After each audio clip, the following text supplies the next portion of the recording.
So in this part, I will talk about the difference between a rest stroke and a free stroke. A rest stroke is when you pluck a string and your finger comes to rest on the string above it. It looks like this.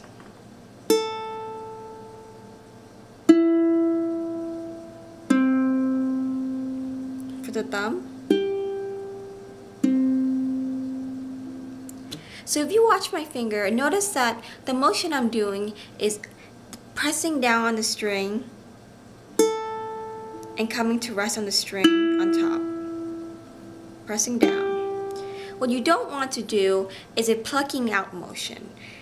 It might be hard to see, but you don't want to be doing something like this.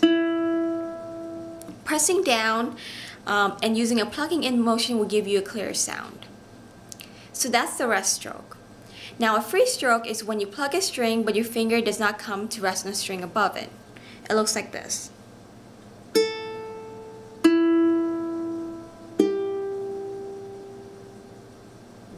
Be careful with the free stroke because it's easier to start plucking out instead of plucking in.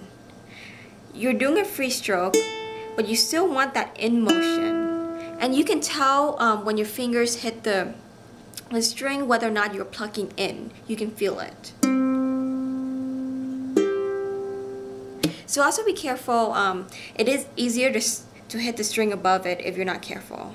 Like that. So one thing I wanted to point out about the difference between a rest stroke and a free stroke is that the free stroke allows the previous strings to continue ringing. So for example, compare that to, do you hear the difference? So one of the reasons why the rest stroke sometimes comes out clear is because you're stopping the previous string from ringing, making the note you're currently playing come out clear. And then there are times when the notes that you're playing will determine which stroke you would use. For example, if you're playing two strings at one time. Those will generally be free strokes. I don't see how you can do a rest stroke with two strings. I can't seem to do it.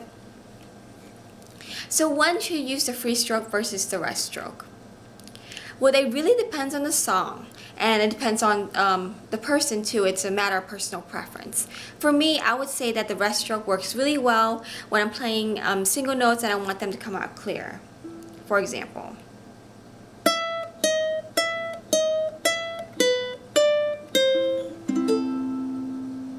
So notice there that I'm playing rest strokes. And then if I'm playing one of the finger picking styles we talked about in a previous lesson, I would use the free stroke.